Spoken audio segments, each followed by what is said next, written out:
Hello, everyone. Hello, and welcome to this conversation that we are having, which is really about talking to some of the most influential thinkers in this whole space. And we are actually going to be, discussing this with none other than Bala Srinivas. He is part of the Arkam Ventures Fund, and I'm actually going to be talking to Bala about what his view of, the opportunities are for Middle India. Um, and I want to start by first, introducing Bala. He's got a very interesting background. So he is a Wall Street analyst who also spent some time with startups. He had some exits, and he's now sort of working in Arkam. And his entire thesis is that we are really looking at Middle India, but nobody can introduce anyone better than they themselves can. So Bala, welcome to the show, and I hope that you're going to be able to do a better job at introducing yourself than what I did. So tell us. Yeah, no, thank you, Abhijit. It's a pleasure to be here. I'm not sure what you said, but I will give it a shot. So the best way to think about my career has been probably in three buckets. I started out on the public market side, right out of business school. I was started out as a software analyst in the equities market. Worked in San Francisco, first dot-com boom and bust. You learn later a lot of your own naivety when you go through and think back through the mistakes you make, but that's what made it much more meaningful in terms of the lumps you took and the heady days of the first dot-com rise and fall in the valley. Post that, I was with two startups. One was a company called Vistar Technologies, which is in the pricing analytics space. Was with them for 8 years. I was the third guy in the pricing analytics company. Ran a bunch of different areas for them, including product marketing, played a significant role in selling, as well as overall marketing for them. Moved to India in 2009 for the second startup, a company called Amba Research. So Amba was in the analytics and research business with some technology thrown in, and we serviced the global investment banks and asset managers out of India, and did that for about 4 or 5 years. Amba was an interesting company. There were four founders. Three of them kind of stepped down, and they brought a few of us from the outside, which later I realized as a VC was kind of unique. You don't see that happen very often. We were able to grow the business from 2009 to 2013. We got acquired by Moody's in 2013. Towards the end of 2014, I joined Kalari, which is a venture firm, like you guys know. And I had known my current partner, Rahul, for more than 20 years. We both went to BITS Pilani together. So we'd been talking for a while about a certain theme that we had in mind, where we thought the biggest innovation in India is going to come from over the next 15, 20 years. And at the end of 2017, early 2018, we both branched out and decided to give it a go. We're very excited about Arkam. We had our first close in February of this year. So that's a long-winded way to explain what you did in a very nice way. No, it was great. I wanted to actually, today I want to really talk about just specific to Middle India. Tell me about how you define that, and why do you think that is such an opportunity area? What's so special about it? What's the insight? What's the size of the market? Just walk me through that.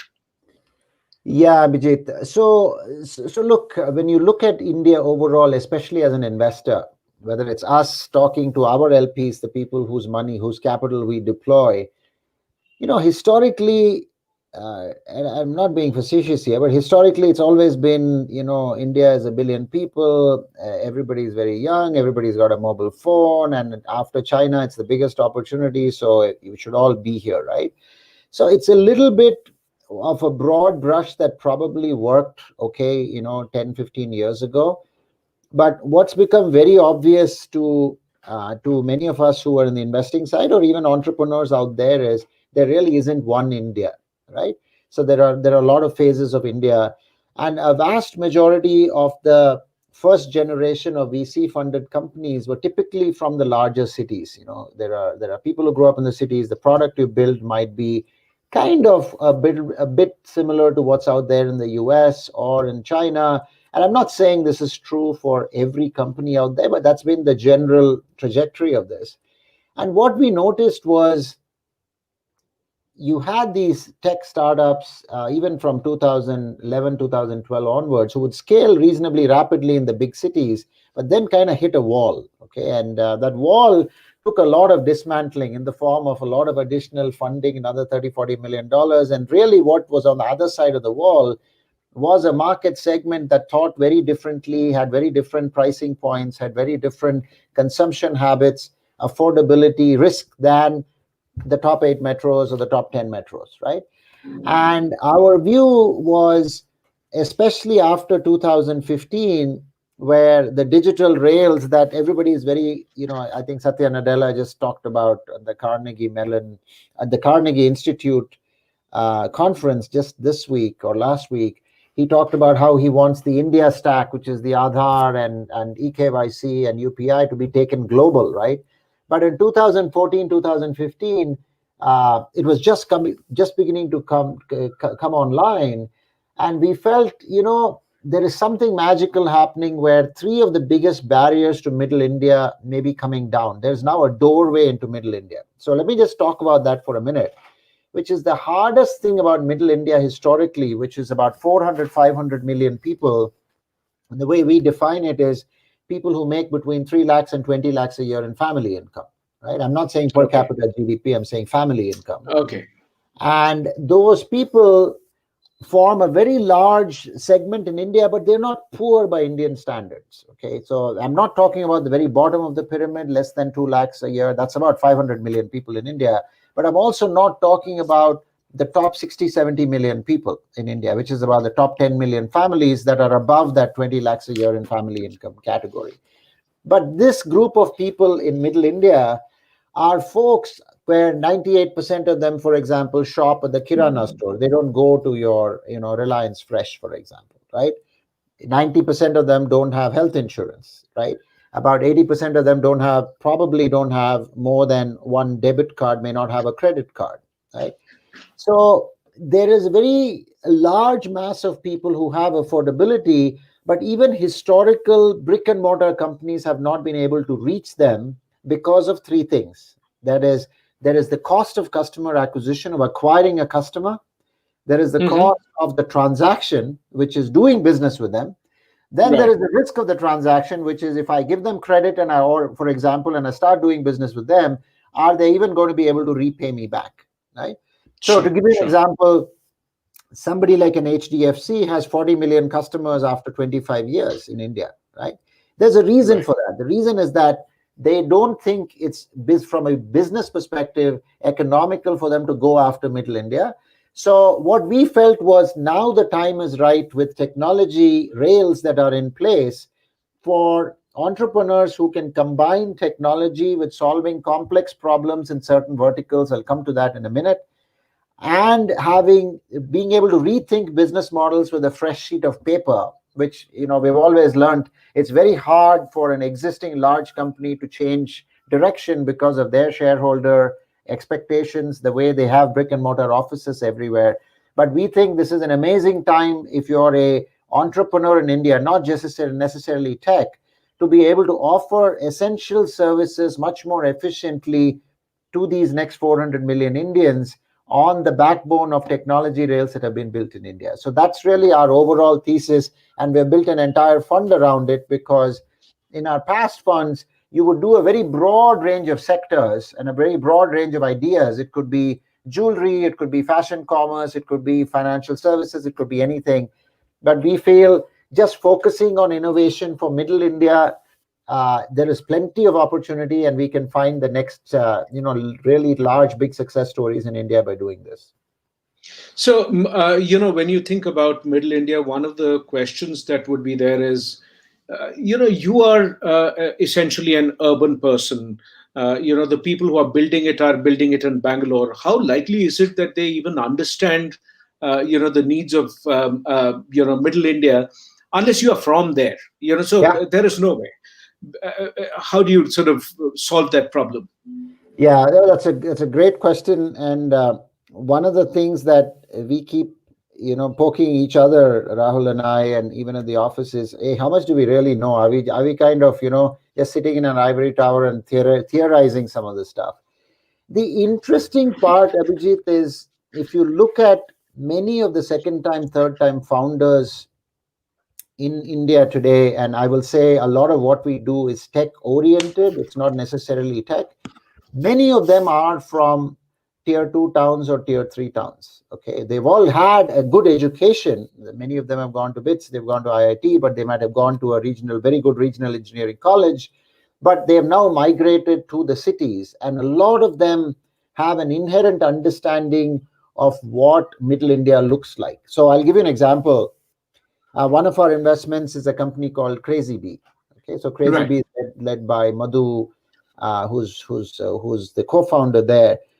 And the Crazy Bee product is a product you would never use. So the product is a small ticket loan where they'll give you a loan between 2,000 rupees and say 15,000 rupees, if you will.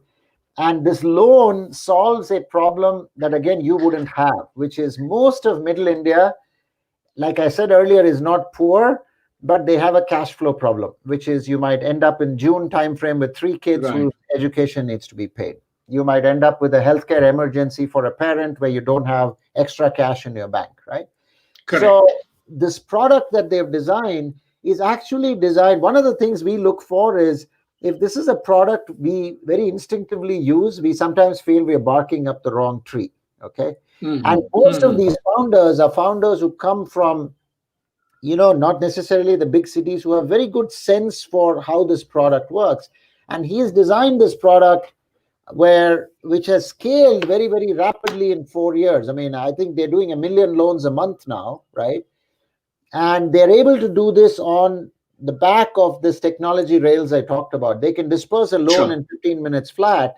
And this product itself wouldn't have existed 5 years ago because you didn't have the infrastructure. So you look for this inflection where if you came 7 years ago and said, I want to build a product like this, you couldn't because there was no way to reach these people in terms Sure. of digitization, etc. Right? And so most of the founders we work with, like Jumbo Tail is a company in the Kirana store business that we are investors in. While Ashish might have gone to Stanford, he's actually from Himachal Pradesh. His parents are apple farmers over there, and he's got a very good sense for how it works. But you're right, overall, there is still a bias in the VC business and in the technology business where you end up seeing more and more entrepreneurs from the larger cities. But if you really want to build a company on a product like we are for Middle India, we spend a lot of time trying to suss out whether the entrepreneur completely gets it through various reference calls, etc., etc.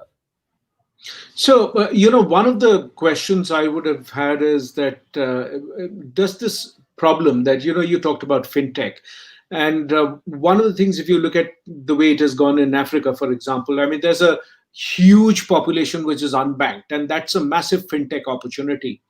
In Yeah, fact, one of the things that A16Z talks about is every company is going to be a fintech company, yeah, in some sense or the other. And it could be Starbucks as a fintech company at some level, because yeah. they have this card which is paying for it. And so there are various ways. Does this model change when you move sectors? So, for example, we have a question from Jaideep Mutsudi who says that when you look at healthcare, the delivery system is so fragmented. Yeah. Does it make it impossible to sort some problems? And are some problems, say, fintech is easier to solve than, say, education or healthcare? Is it like that, or because of the access to smartphones and data, all the problems now are on equal footing? How would you view it? Actually, the problems are on equal footing in the sense that they're massive, complex, and not easy to solve because of precisely what you mentioned. Okay. So the way we look at it is if you take healthcare, so we've invested in a company called Best Doc that does, it provides a SaaS platform for hospitals, right? So Right. India, at least based on IBF data that we have seen, India has supposedly 3 billion hospital visits, outpatient hospital visits every year, right? And it's got Right. about 50 Right. million hospitalizations. And most of these hospitals are in tier 2, tier 3 towns, exactly like you said, which is it's very, very spread out. And part of the challenge in a country like India, this is true for fintech as well, is it is very, very difficult for you to put feet on the street and physical presence trying to solve for this, right? But Hmm. that doesn't mean every problem can be solved digitally. You can't say if a person's going to need heart surgery that you haven't reached that stage today, where at least robotically you're going to do something. But the next best thing you can do is use technology to provide, for example, Telemedicine. telemedicine, but also at a more serious level, being able to not just see a doctor, but being able to review an ECG or being able to review an EKG or an EEG centrally, right? So that's one example. Sure. But same thing in fintech. I think the biggest challenge in all of this is, can you build a product? And we had Sachin Bansal in our LP meet earlier this week, and he's now, after Flipkart, building Navi, which is the financial services company on his Right. own. And I think he said something very interesting, which we really believe in, which is the single biggest problem that we are trying to solve for Middle India, and he's also really trying to solve for Middle India, is while everybody's got a smartphone, you really want the product to be so simple that people adopt it. Okay. And that is one of the biggest design challenges for any of these sectors today. So 70% of Middle India's wallet share is actually only 4 areas: financial services, healthcare, the food they put on the table, food and agri, right? And Education. mobility and education, right? So 5 sectors, Sure. and we Fine. actually focus on the first 4. But it's not that the 400 million people are there. When you aggregate them, they'll spend a lot of money. The challenge is, can you design something different where it is easy for them to adopt it, and you can still make money, and you're solving a problem? So it's a very high bar. It's not easy to do, but the ones who do will really find some amazing outcomes on the other end. Right. So, when you look at this landscape that you sort of painted, there is a certain degree of complexity. There is no two ways about it. Even if you are from Middle India or you are from rural India, below that, it's still a fairly complicated thing because India is so hugely diverse. I mean, different Yeah. people from one region find it difficult to understand the nuances of the neighboring state. Yeah. So, what is your method of really trying to get consumer insights, where you identify white spaces, opportunity areas? What is your method of really getting a first hand view? Because I could come back and tell you that, okay, here is a problem I see. How do you know it is right or wrong, and how do you assess an independent view of that? Yeah, that's a good one, Abhijit. Look, we are in the long-term business. Okay, so Define the long term for yourself. long What term, is long for term? example, our investors give us capital that has a 10-year life. We need to give them outcomes starting maybe year 7. Sometimes it can even sometimes stretch beyond 10 years. And the reason venture capital is an asset class that is different from public markets, for example, is we are really, and in the early stages where we are not seed investors, but we really look for an entrepreneur with an idea. In our case, Arkam's case, we are looking for at least some level of customers and some toe in the water in terms of what you say your product will do, right? But still, we are very early. We might invest in year 2 of a company's existence, right? So at that point in time, we are, and it's cliche, we are primarily going after our belief in the entrepreneur. Okay.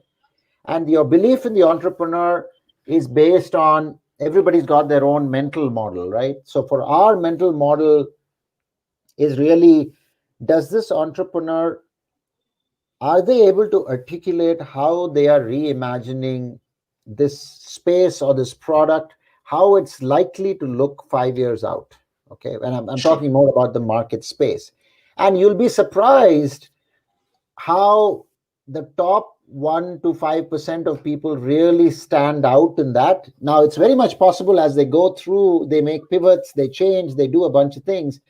But these are people with a tremendous amount of confidence in how the market will change. I'll give you an example. Madhu at Crazy Bee, I met him when I was at Kalari, and I actually said no. Okay, first time I met him, I said no because his original idea was, hey, I'm going to use these digital rails and I want to give student loans. I want to give loans to students in India, right? And gray-haired people like me, you're looking at this and you're saying, as students in India, it's your father's credit history. This is all way too complex. I don't want to do anything.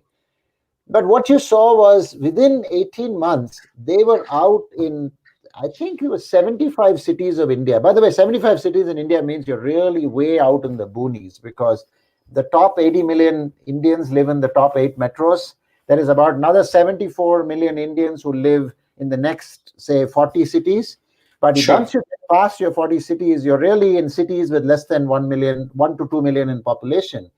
They became the number one lender to students in just 18 months. And that one of the things you do is stay in touch with people like a Madhu, because you want to know, hey, how are you doing this stuff? And then you follow up and you realize, maybe you're best off just betting on Madhu, because I don't have the ability to imagine the space the way he does. And we kind of stayed in touch with him. And then at Arkam, we got the opportunity to invest in him, and we've been very, very happy. So the long-winded answer again is we're looking first for the entrepreneur. But Middle India, given the wallet share example I gave you, 4 sectors or 5 sectors, including education, automatically creates a filter for the largest market spaces. There are no bigger market spaces than these 5 sectors. So if you cross the entrepreneur we are looking for, who checks the boxes for us, we've got about 15 parameters. We like to think about them. With these big 4 largest markets, then I think you're in a reasonably good space, because we have consciously said we are not doing, for example, gaming. Not that gaming is not a big area, potentially could be a big area in India. It's very big. Yeah. Now, is there a particular reason why you wouldn't do gaming? Given the fact that esports is $160 billion dollar industry. So why would you not invest in that? I'm just curious. So for us, we think that we are trying to invest in 15 to 18 companies in this fund. And we feel that 4 or 5 sectors that are as large as what we have, right, are going to be sectors where we'd like to focus on. And we're also looking for sectors with exits, okay, which means ultimately when the 7th year we have to give money back to our LPs. We also want a situation where these companies increasingly, and you've seen what Reliance is trying to do, but and you saw what Tatas have done with Big Basket. For the first time in India, you are seeing large conglomerates view startups and new innovation as a place where they want to pay premium, not, hey, you know what, just come on over and we'll roll you up for say $10 million or something like that, right? Or 70 crores. So we think that these big sectors where large corporations today see disruption, see the way their business might change, are more likely to be areas where we are more likely to find exits. I'm not suggesting it's the only way to do it. That's the way we have chosen to do it. And when you sort of look at Middle India, what are some of the myths that you've held before, and those have been proven to be wrong? What would you say those are? I would say the biggest myth that we feel is you can't make money selling to Middle India, right?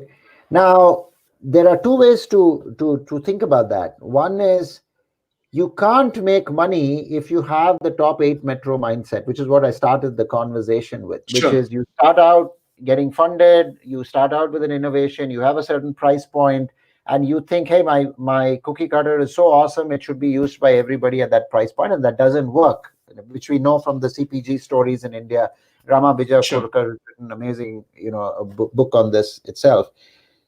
What we have found is if you can solve for those 3 things, which is the cost of customer acquisition, the cost of servicing the customer, and manage the risk of servicing the customer, suddenly brand new avenues open up. So almost every company we are investing in now is unit economics positive either from day one or very, very near future, right? Because these founders are now executing what we expect them to execute, which is we understand Middle India.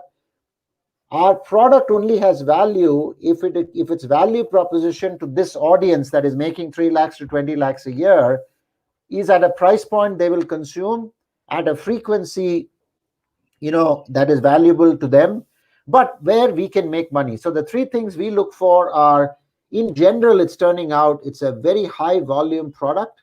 There is frequency of usage of them, right, by the consumer.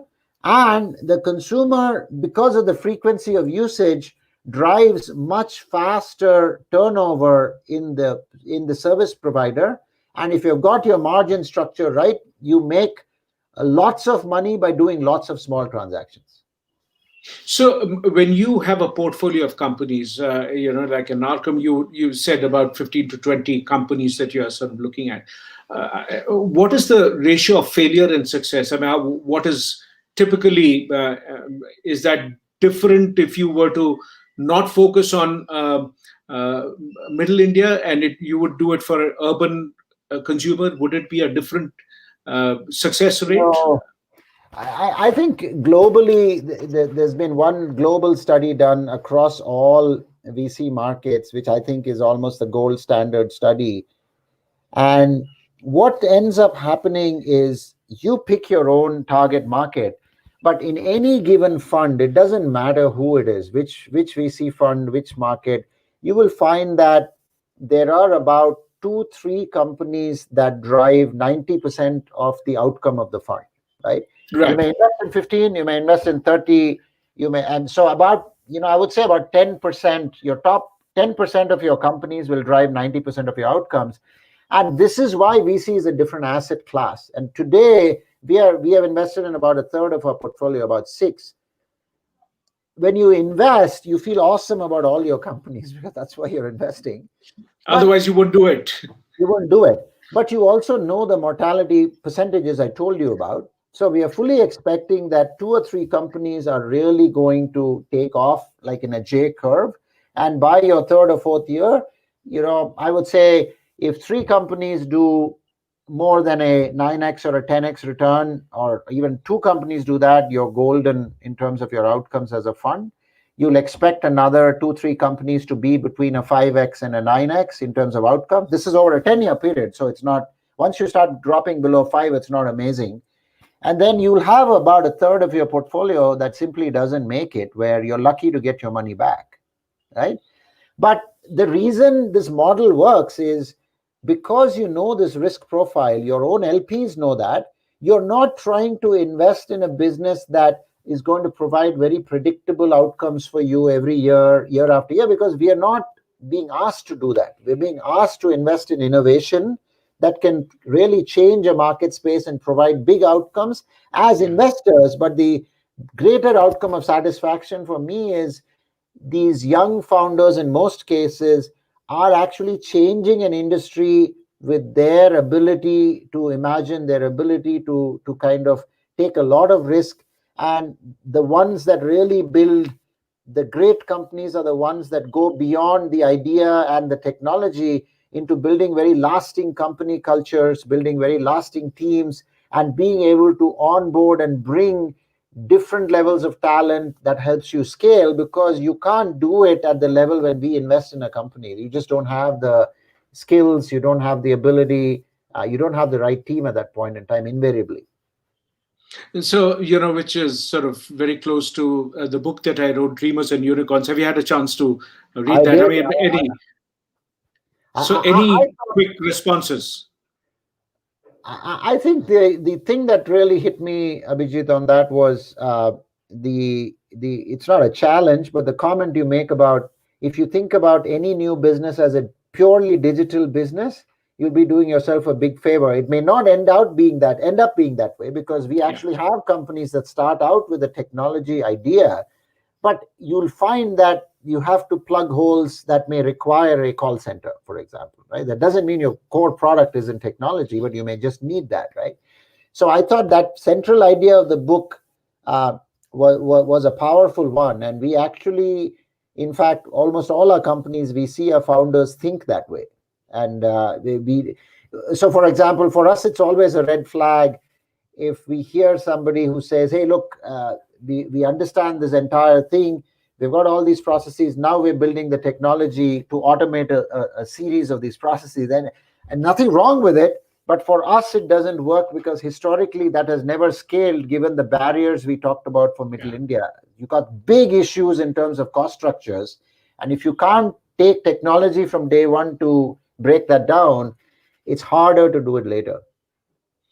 You also raised something which is interesting. In Dreamers and Unicorns, I talk about the fact that one of the biggest things that drives business models now in the world that we are living in is actually going to be the relationship of trust.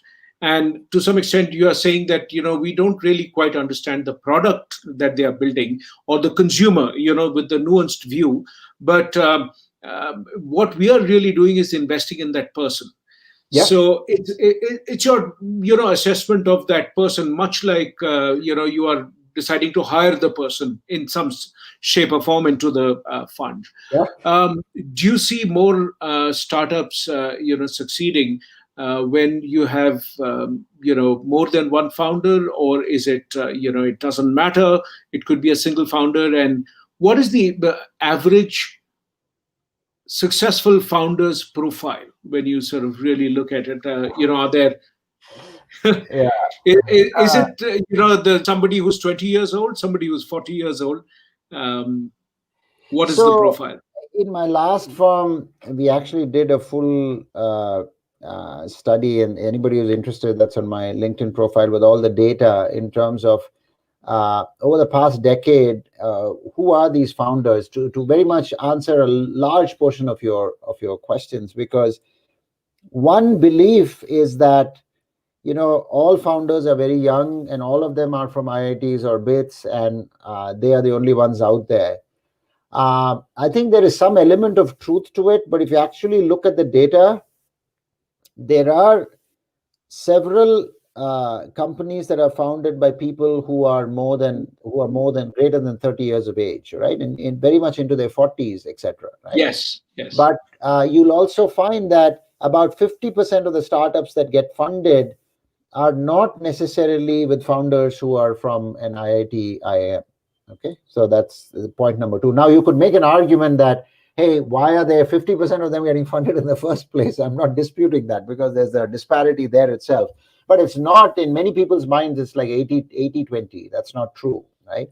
Second thing you'll find is there is a propensity for VCs globally, and if you just look at global success stories all the way from a Google to an Airbnb to anybody, they are primarily driven by young founders and women and men.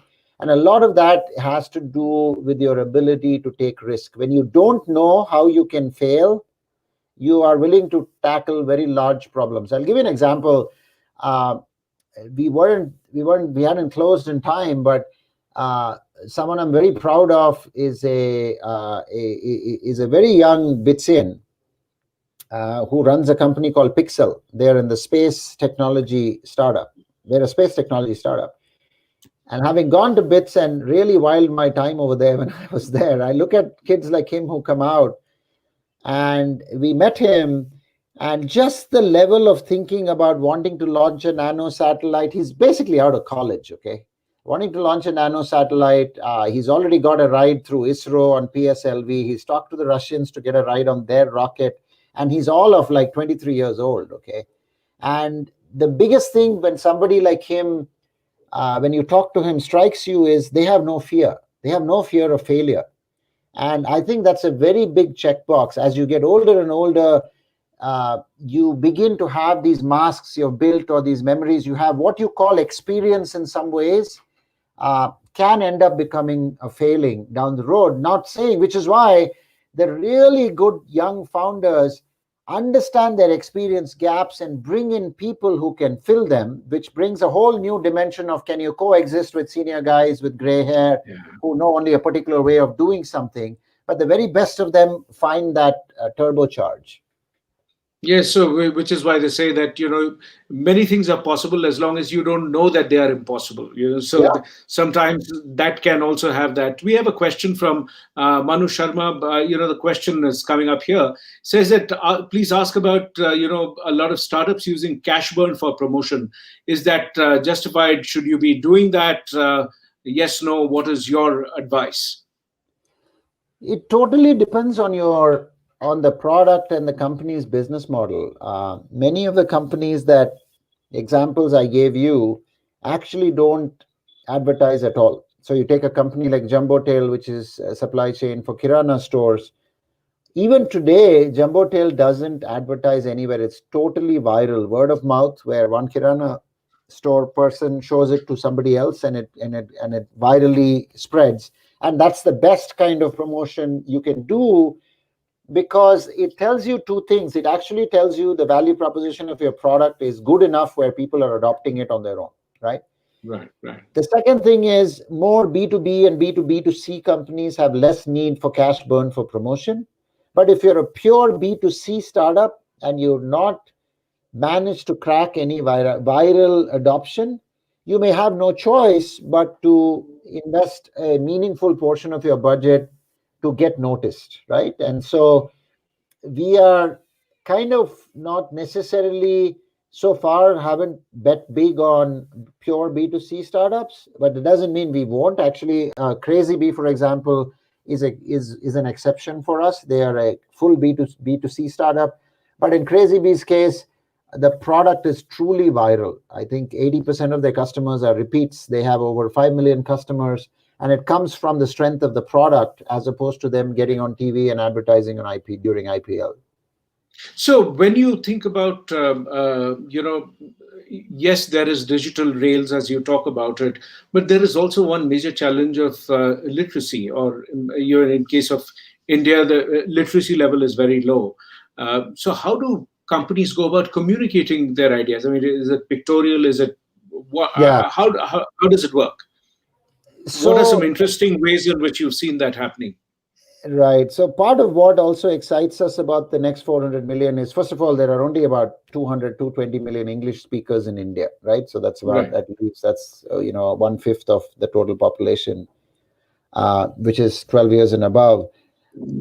What is very exciting is this is the first year that rural internet users in India have crossed the urban crowd. Okay, it's about Wow. 227 versus 200, right? Yeah. Now, your point, Abhijit, vast majority of these are not going to be that comfortable in English, and most products are designed, everything is designed around that. So we see two things happening. One is, and all ties back to a lot of points we've already discussed, which is the smart founders find ways to design their product. In fact, our thesis is called Middle India by Design, which is we think design of your product is one of the biggest elements of your success. And we find many Middle India founders designing their products. For example, if you take a Jumbo Tail, they are talking to Kirana store people who they don't touch, where it's a viral app. But the way Kirana store guys actually interact with the app with a lot of stickiness is because they use a lot of pictures. They use a certain bundling of products that they are very familiar that they have seen when a local distributor comes, and it's not a whole lot of text and buttons and pay and all that in there, right? So it's very pictorial. We know startups that are doing a very good job of vernacular-based offerings, right? Where both on the B2B side, there are startups that are building deep tech to help other startups reach Middle India through vernacular dialect-based language, right? And there are others who are essentially completely building the product non-English in vernacular language and going state by state and language by language and trying to Sure. solve for it. So all of these are big problems, which is why I said it's a very large opportunity, but it's a non-trivial challenge to try and win. One of the questions then I would have is that would a product like LinkedIn, for example, would there be a product equivalent of LinkedIn, whatever it may be called, for Middle India, which sort of creates these jobs? Because one of the thesis I talk about in the book is that potentially the next set of jobs is going to be pin code based, which Yeah, is that people are, in any case, even now when you think about it, I mean, there are companies which are really looking to provide those options within a certain kind of a distance where you don't need to travel. Of course, COVID has really moved that forward and fast forward. But yeah. when you look at that, is that going to be the next thing that is going to happen in the job market, that you will see pin code based jobs? Is that a valid thesis? I think it's a valid thesis. Now, look, we all know one of the, and it's very easy for me to sit here and talk about the next 400 million, the opportunity, this, that, but India has some overarching issues to solve for, and one of which is jobs, right? I mean, especially for 700 million people who live in, towns that are three and a half. There are 3,500 small towns and villages where half the population of India lives, right? And these Yeah. people are all migrating to cities, but this youth population needs jobs. And there's a lot of push by the government, both through talking and through many programs, to try to move entrepreneurship along, right? Even if a guy is opening a kirana store as entrepreneurship, they may employ two Sure. people. But the challenge is most of these people have other challenges which are more infrastructure oriented, such as you may not have credit availability, you may not have logistics to in your village to do stuff.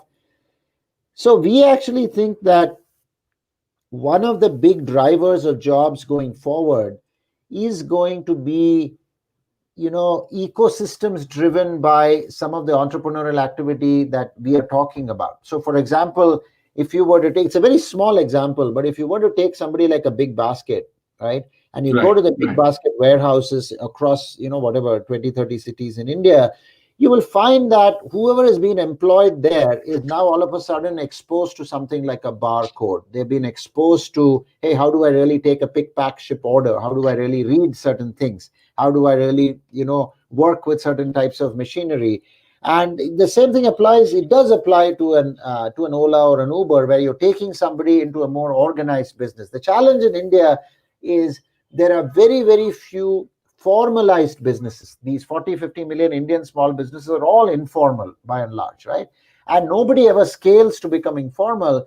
And if we see more and more innovation for Middle India by companies for Middle India, you would hope that you start seeing formalization of new age businesses, whether it is around vernacular based stuff or it is around new age ecosystems that can drive more jobs. And at which level, I think something like the LinkedIn for Middle India would make sense, right? Today, what is LinkedIn? LinkedIn is essentially a white collar job market. Everybody who's on LinkedIn, it's a very fancy way to say, hey, look, I'm around, this is what I do, but ping me if you want me to join your company, right? So I Sure. don't Sure. think that homogeneity is there today for a Middle India LinkedIn, in my view, but it will change. So we are sort of coming towards the end. I'm going to sort of switch to asking you some embarrassing questions. One of which is that, what is it that you predicted in December 2019, which is still valid, about the market, and what has gone wrong beyond the pandemic? I mean, that's an obvious one. Nobody saw that coming. But, what did you get right and what did you get wrong? And then I'll come to what's your prediction, therefore, for 21. Oh, So, my list of wrong is always very, very long. So I think for us, you're always. I start out the year wanting to do, and this is more on the personal style. I start out the year wanting to do a lot of different things. I've been learning to play the guitar for a few years now, and I had a list of 20 songs I would get to. I don't think I'm probably in my maybe somewhere around 8 or 9 now. And so that's a big falling behind the curve, the number of books you want to read, so all that is fairly typical. I think as a fund it's worked out. We were actually very fortunate. We got into our first close in February of this year, and yeah, it was delayed from August of last year, but we are still very grateful that we were able to get through right before the pandemic. another couple of months we would have struggled. So I think that's kind of worked out as well. But otherwise, nothing much to complain about. My list of things that we do wrong are way longer, and I need a full hour for that. Okay, all right. Bala, it's always fascinating for somebody to talk about, where the big opportunities are. And certainly I agree with you. I mean, middle India is an untapped canvas, and there's just so much more that can be done. Almost Yeah. sector by sector, you could go and sort of find opportunities. So, all the very best for your venture. And thank you so much for taking time and taking some of the questions. There are some which hopefully the questions are there. Feel free to respond to them directly if you like. But thanks a lot. And, Thank you. I would just appreciate your doing that, Bala. I think it just cut you off. But thank you so much for being here. And we'll get you back once again to see whether some of your predictions that you're talking about today come true. But is there Yeah, one no, prediction you would say for 21? I think you're going to see a huge amount of what we are seeing on a daily basis is this digitization of India, and the acceleration is going to surprise everybody next year when everybody comes out of COVID, because you just look at what this crisis has done in terms of people's willingness to use technology everywhere, all around, from older people to younger people to government to banks to institutions. In hindsight, this may turn out to be that inflection point that we've all been talking about and projecting, but didn't know when it would come. So this is going to be the year of digitization and the Yeah, sort of I think next explosion of year, that. yeah, it's Yeah. across, and adoption by large enterprises. I mean, you're seeing Reliance, you're seeing Tata, you're going to see. That's what you need, right? You need people who are servicing the consumer today, and then you need people who are reimagining things for the consumer tomorrow. But everybody needs to believe. Perfect. Thank you so very much. Appreciate your coming by, and Thank you. see you again. Thank All you. right, take care, Uh, Abhijit. Yeah. So, guys, just a quick, view of the next LinkedIn Live. We are going to be having the next LinkedIn Live on 23rd, which is next Wednesday, and it's going to be at the same time, 7 p.m. India time. We'll start the same time as we did today. And we are actually going to get two very well-known people from psychology to talk about this whole notion of how is the world shaping up, which is providing the opportunities for grief to become one of the major leadership derailers. The two people that we are going to have on the show are going to be Professor Charles Dhanraj and George Kohlreiser. So that's 23rd of December, 7 p.m. And until then, thank you so much for being there. Goodbye.